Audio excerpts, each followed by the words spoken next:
would be paying that year. That's why it's the same for both departments, and I looked at that and I was like, what's up with that? So that's what that is. And that number's based off their contractual salary. Contractual obligations, which I did provide that as well.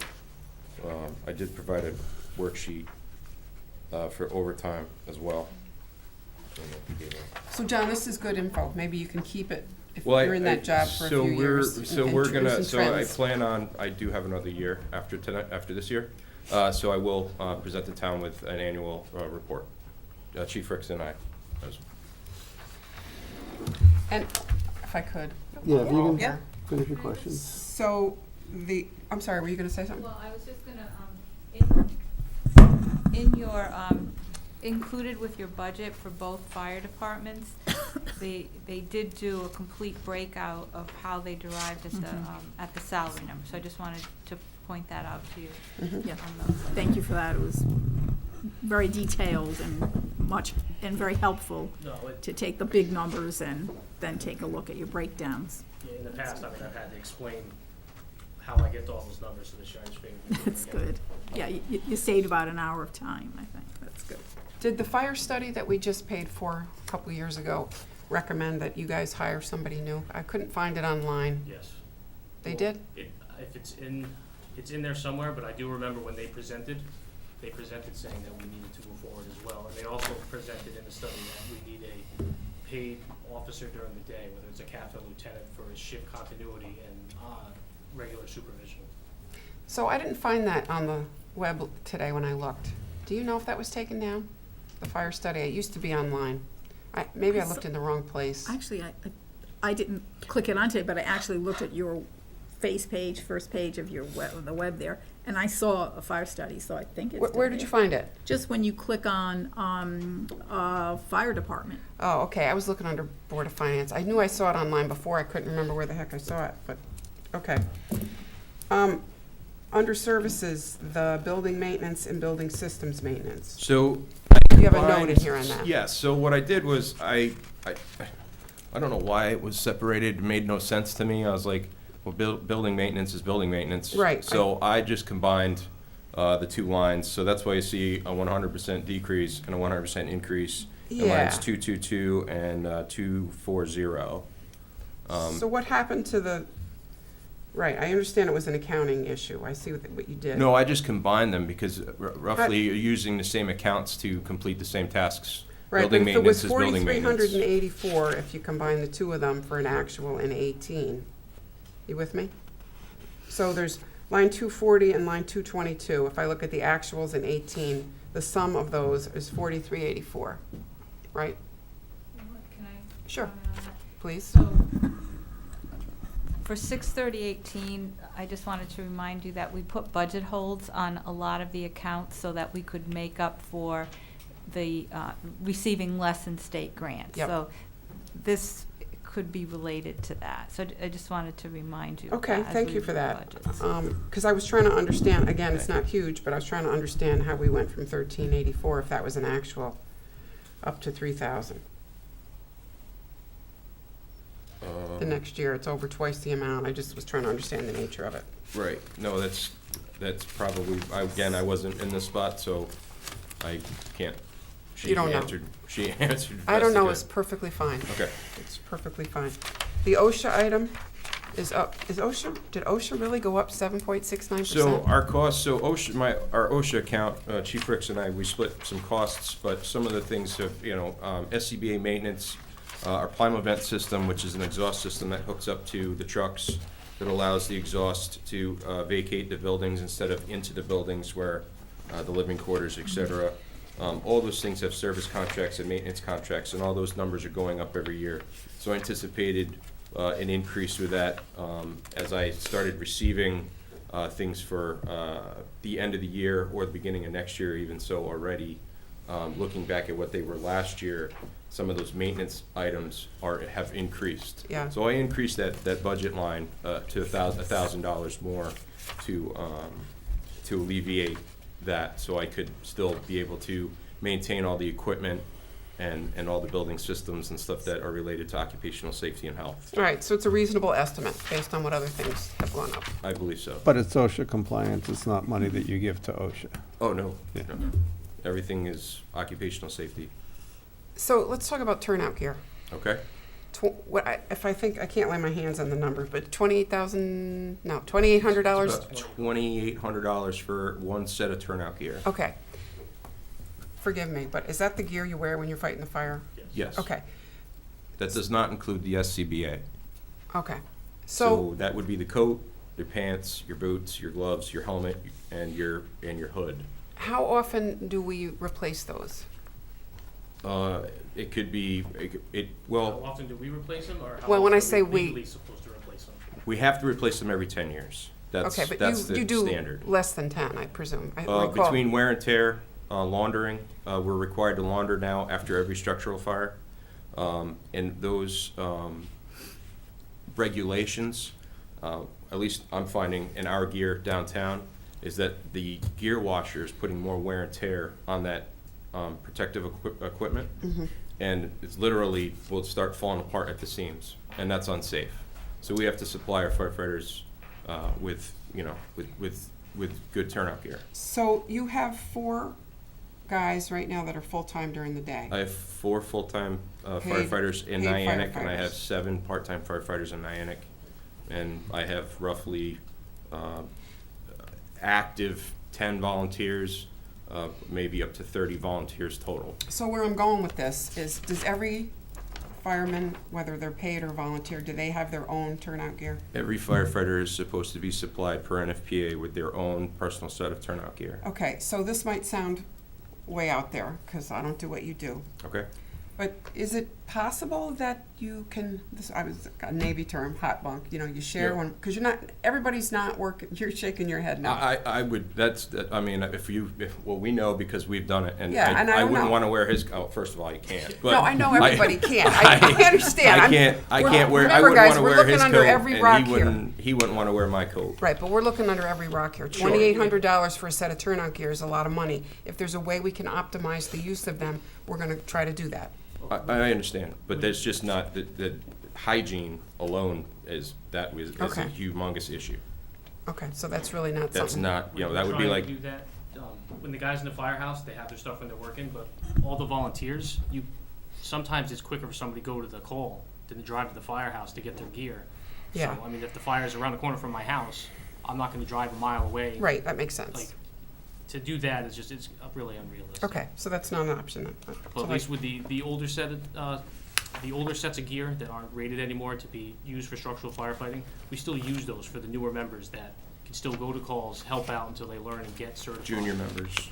We had an Explorer program, but we still have a junior program, and those are the junior firefighters from 15 to the age when they turn 18, and that's them. And we train them every Monday nights, twice on Tuesdays in the month, that are active, that do come down after school, trying to get the bugs in the ears. We are in the schools, we are passing out flyers, we are trying to get more volunteers, and with them word of mouth, trying to get them to help us out. I started when I was 15. I know Billy started when he was 15. My father started when he was 15. A long line. So, but with that being said, even my grandfather was a volunteer in London. But that being said, trying to get more volunteers. We're trying to get the bug in the air, and we're trying to get our young guys and girls educated to be interested in the fire service when they do turn of age, and they can go out and get those certifications, and they can contribute to the community more than what they are. So this budget you're asking for here of $637, I know you got money from the ambulance. You're really asking for 15,000 more, right? You just said the part-time firefighters number is That insufficient. total, Well, I didn't include the ambulance money. I just looked at this Where one we for go? right now. You're asking for one. So John, you're really asking for the part-time firefighter number to be 171,000 something versus 156. yes, ma'am. So you're really asking for 15 more. I wanted to understand your bottom line. Okay. You're asking for 652, 607, essentially. Yes, ma'am. All right, my last comment is thanks for your service. Thank you. Next, Camille. I just have some questions for clarification. I want to make sure I understand everything that you said here this evening. Currently, you have 4 full-time firefighters in Niantic. Monday through Friday. Monday through Friday, they cover from 8 a.m. to 11 p.m.? So they cover, so I have one that comes in 6 to 3. I have one that overlaps, so the daytime firefighters overlap. So 6 to 3, 7 to 4, and 8 to 5. At 5 o'clock, I have a part-time firefighter that comes in and he works from 5 o'clock to 11 o'clock. Okay, After 11 p.m. to 6 a.m., it's strictly volunteer. right. So nobody's in the station? Nobody's in the station, nobody's, so we have to wait, like I was explaining to Lisa earlier, we have to wait, in our beds at night, the tone goes out and we get Right. up and we get dressed and You're we get on in the car call. and we drive down and we get the truck and, Right. so that's what happens. So now this budget is requesting an additional body to work that specific shift. 11 nighttime shift. The nighttime shift. Yes, ma'am. So it won't be on call, they won't be filling in during the days for other people, it's designated for that shift. They'll be filling that time slot. Right, so now all you need is one additional volunteer to help that person out. So instead of calling 2 people in the middle of the For night. most calls, I would say yes, but I can, like, last night, we had 2 calls in the middle of the night, at 1:30 and then again at 3 o'clock in the morning. The gentleman, at 3 o'clock in the morning, it took 6 of us to remove him from the house to where he was because of his injury, and with the help of East Lyme Police Department as well, as we helped move him to the stretcher and in Okay, the so ambulance, and we so transported. sometimes So you there need was more than- eight gentlemen total, but Wow, it Okay. was quite the process of getting him where he was out and into the stretcher and to the Mm-hmm. hospital. okay, If it comes in as a severe enough call, you're not only gonna get the nighttime guy from one firehouse, the other one's gonna start down that way to help out. right, okay. And the more, and just so. That's true. So and- you'll have 2 available for a single call. If you get another call at the Sure. same time, We're still leaving it open for Sure. the volunteers to Yeah, come yeah. and do what they wanna do. okay. We're not So- closing the door on the so we volunteers, have- we're just trying to help the Oh, call no, volume, yeah. and what we're doing. Where I'm coming from, and I'm trying to understand the overtime budget and why that has gone up at all, and why you're requesting more, because now when I look at the budget, I see we have 80 extra hours if we were to approve the 2 personnel that you're requesting, right? We have 80 additional hours that we have coverage for. So why wouldn't the overtime go down if nobody else was needing to be called in the graveyard shift?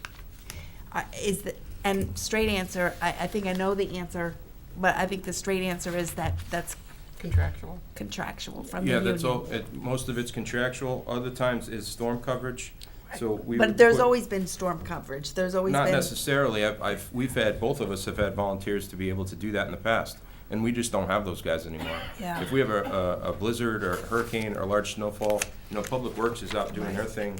The fire department has to be able to do their thing as well. So we've asked this question several times over the past couple of years, not only of the fire department, but especially the police department. Because that overtime budget is so large and unpredictable, we were looking for a cost benefit. What would happen if we were to hire an extra personnel? How would that affect that overtime budget? Because in our mind, we would think it would go down. But now what I'm understanding is that regardless of how many people that we hire, we will always have an overtime budget commensurate with what the union contract says. It's always going to go up. We're never going to save any overtime money.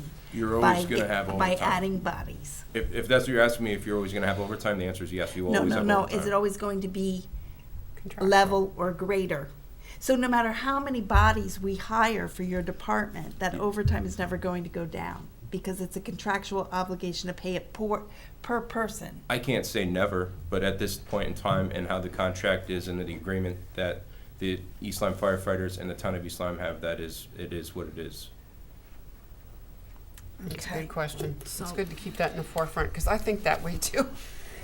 Well, along those lines, it seems that They will hire in your okay. documentation, you divided the world up into kind of scheduled and unscheduled Do you want me to explain some of overtime? that? No, I guess my question is basically, so in the world of unscheduled overtime, which you've described here, and you've totaled that at the bottom of the page.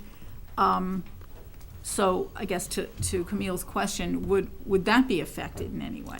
So I see that obviously if you have scheduled overtime and that's part of your union contract, then that added body So with that gentleman, necessarily so generates with that that. gentleman or the female firefighter at night, that coverage, if it's at night for Okay. storm, let's say storm coverage, that may help a little bit, because we won't have to hire as many, because Okay. that person will be already on duty. Okay, But if it's a weekend, if it's Friday night or Saturday night, we still would need to Sure. hire the bodies. but, so it could potentially help a little with the unscheduled, It is would, what but you're you saying. also, just to remember too, I mean, there's certain certifications that the job requires that our firefighters and EMTs have. And when it comes to our full-time firefighters, contractually, we're obligated to provide them overtime when they have to do, let's just say, an EMT recertification.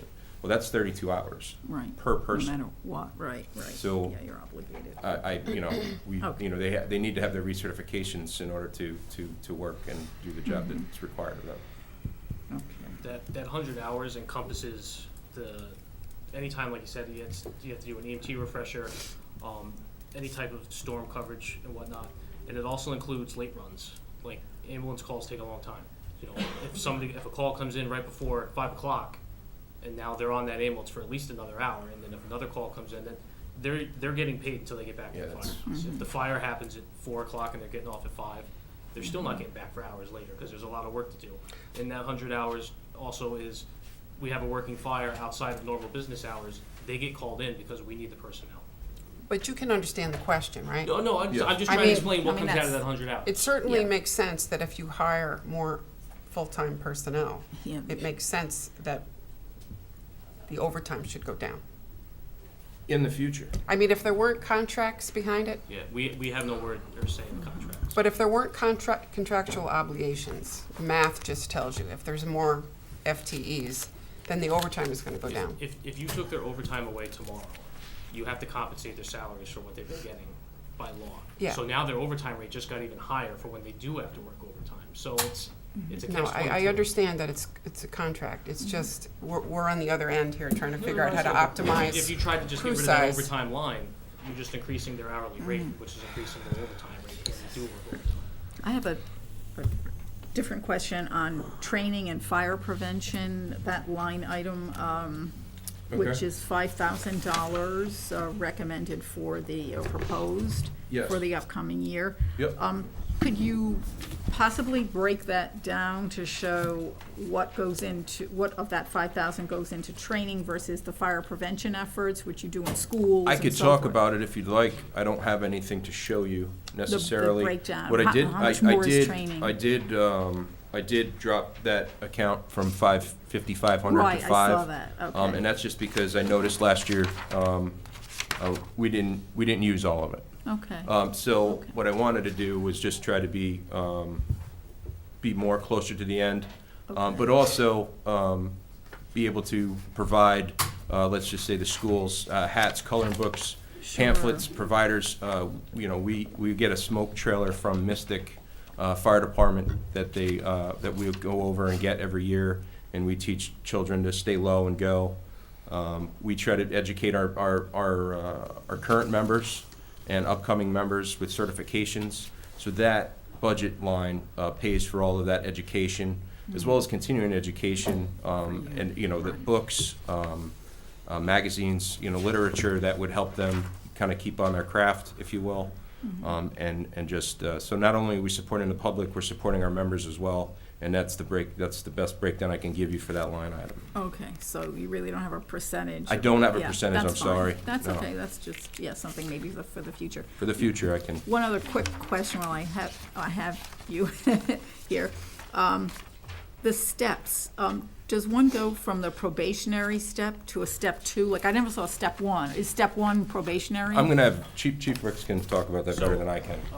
I had updated my salary formula for you guys Right. tonight, and I didn't have Chief Dwyer's to help update his because he was working. His still reads, top step, so it used to be, after 1 year of probation under the firefighter's contract, you went right to top step. So the guy that's been there 2 years made as much as the guy that's been there for 25 years. Okay. So they've recently changed that, so it's drawn out more. It's trying to save the town some money. So, 1 year is at probationary pay, and then years 2, 3, and 4, and I think to the end of 5, you're at step 2, and then from step 2, you're at top pay. So it's Okay. 3 steps. Nice. altogether. But so like if you look at his, I said I had updated mine. We had Right. originally tried to do these numbers off of hiring March 1st, March which doesn't 1st. happen. Yeah. So you can cross out that step 2 rate off of his chart and just make 52 weeks off of the probationary pay, and which will bring all those numbers down actually Okay. by like maybe $3,000. Hmm.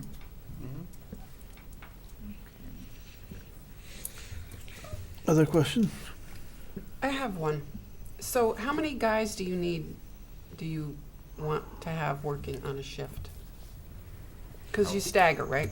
How many guys do I want to have, or how Well, many guys? I didn't use the right verb, but what's the optimal number of personnel per shift? Billy, you have a number.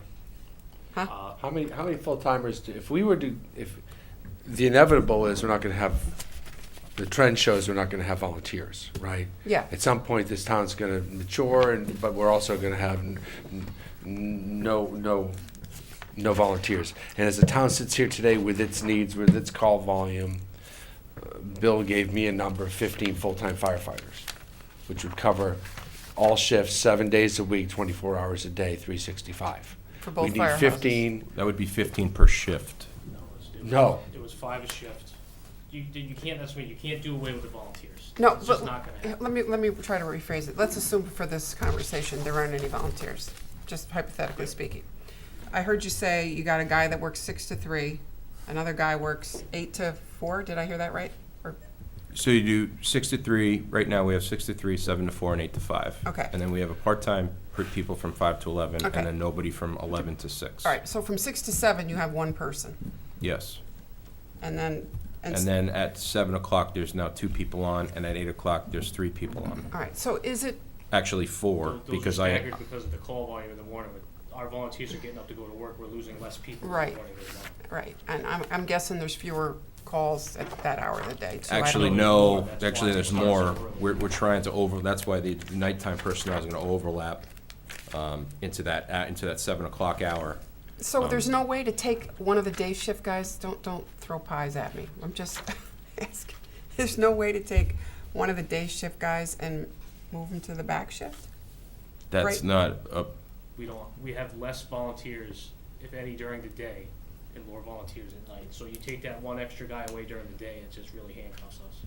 So there's no way to, I mean, I know it's upsetting, but No, I understand where you're coming from. but is there any way to look, because we have everybody on during the day? You need the NFPA requires 2 in, 2 out. So for every 2 firefighters in the building, you need 2 outside ready to go.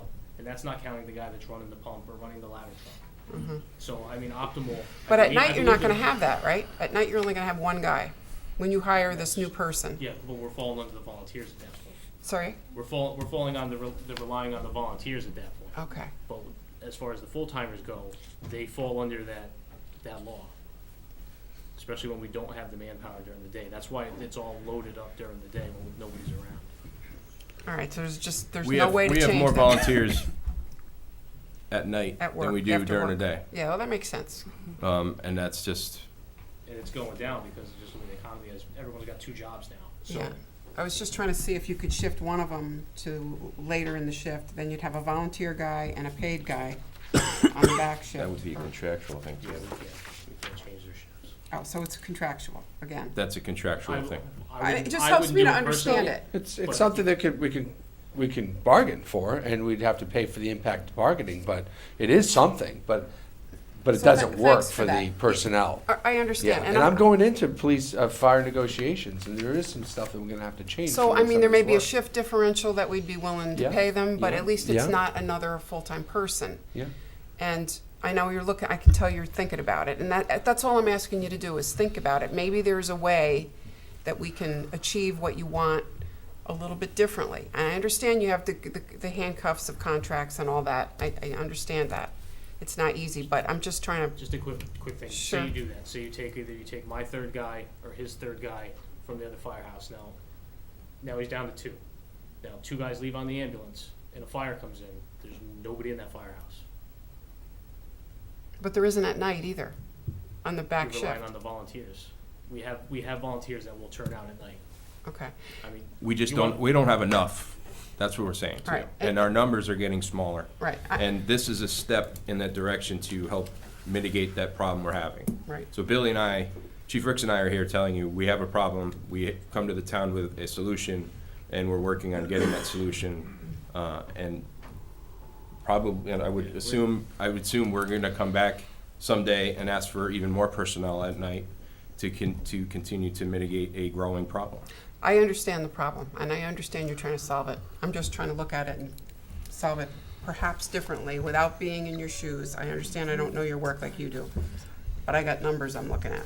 And so I have a different objective, still trying to make you guys safe, and so I appreciate you considering that, Mark, and looking at that kind of stuff. That's what we need to do. Thanks. Any more questions? Please. First, a comment. I did a look back of my notes, and I saw 3 years ago, we asked for the same numbers, and you had told us 3 years ago there were 20 volunteers that you had available to you, and now you're telling us 10. So- I wasn't sitting here telling you that. No, but The department. the chief at the time told us 20. So I'm really saying that so that for the benefit of the board members that weren't here 3 years ago, this is some information I'm sharing. We've gone from 20 volunteers down to 10. So I think the need is growing for sure. In the Board of Selectmen meeting, just to give you, Mr. Siri asked me, how many volunteers do we obtain? Meaning, for every how many volunteers do we accrue every year, but we retain? So my number is about, for every 8 people that walk in the door and sign up and fill out an application and want to volunteer, after we've explained to them what's needed of them, what's involved, how much time is involved, how much money is involved in the certification classes that they need to be able to do the things that we're asking them to do. For every 8 people, I'm retaining 1, maybe 2. I told Mr. Siri 2, but it's more like 1. And unfortunately, that's sad, because when we were 15, we had a waiting list of people in the door, and that was 23 years ago. So now, I mean, it's just the sign of the times. There's a lot of people that don't want to do these Well, things for free anymore. Yeah, well, the millennial generation will not work for free. I mean, that's their, well, actually, it's not the millennials, it's really Gen Z now. Those kids will not work for free. You're seeing a real shift from no more free internships to, just not work. They'll do their own thing on YouTube or whatever it is that they do. But, so that is a sign of the time. So that's not going to improve. So I really think that you should start to look at and maybe plan for a stipend or a stipend for these volunteers that come out on a per-call basis. So that was one comment I wanted to make about the volunteers. The other is, and I'm going to get the words all wrong, I know, but the police department has an agreement with other towns. It's kind of a corroboration. You want a mutual aid agreement? Mutual aid. Yes, Is that what you're thank talking you. about? Okay. Yes. So why doesn't the fire department have such an agreement with other towns? We do. You do? Both of us do, yes.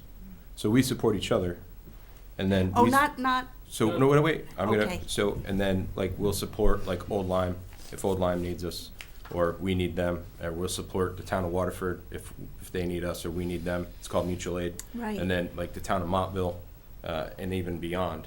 If we called a working fire anywhere in town right now, Waterford would come and cover our firehouses while we're using all of our members to fight the fire. So in case another emergency happens, and vice versa. Okay. It's a good thing. We have a rapid intervention team, which is kind of a firefighter safety team, and that team comes out of Old Saybrook. So that's how far out we've reached. We used to reach out to Mohegan Tribal Fire Department for that. But we've gone all the way to New London. We reached out as far away as the sub base for a hazardous materials incident.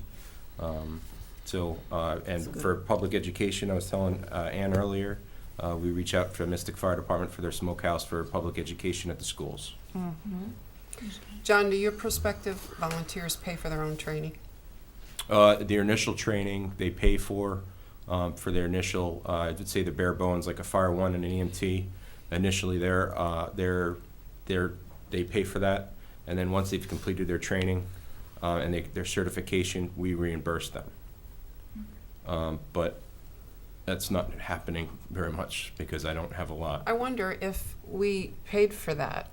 Well, we do. Well, I mean, if we paid for it first, times people get So- deterred with so the our out-of-pocket expense. So our experiences with that, and the reason why we do that, I think Chief Ricks does that as well, not to speak for you, is that we had people that were joining to get the certifications and then they were leaving. Oh.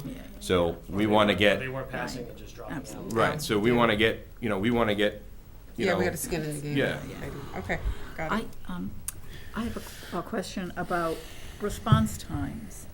I think it was, Chief Ricks, you were quoted in the Day paper some time ago about reducing the response time if you were able to hire overnight Yes. help. And that time was, would go from, let's say, a 5 to 6 minute window to maybe a 3-minute window. So a question I have, in thinking about that, so if you have that full-time body there in overnight, so is there a part-time person? Could there be a part-time person staying overnight, or are they always off location? If So they're let's say, part-time, you're being paid. Outside of that, everyone's just a volunteer. So Okay. if they were hanging out, yeah, they would go. okay. So just give me like a little scenario there where you have that one body for sure, but then you need multiple bodies because you need 2 on the ambulance or 4 on a fire truck. So it could be a combination then of some being, in-house or maybe not in-house, I guess is my Yeah, so thought. if an ambulance call came in at 2 in the morning, let's say in Flanders End, the Okay. overnight person there would respond in the ambulance, and they would get there within the 3 to 4 minutes response time because they're coming from the firehouse. There's no getting up out of bed, driving to the firehouse Right. to get the rigs. And then after so much time, if nobody else is signed on the air as a volunteer or use the automated text system that we have that goes through the 911 center, they'll start another tone, and then the paid man from the other side of town will come and help out. Okay. So Okay, but generally speaking, you think that was pretty accurate, what you had, what information you had given to the reporter that asked you in terms of that reduction of the response time? yeah, I don't remember what the response times were in the study. I know they were on the greater side after hours because people having to come from home. So Okay, thanks.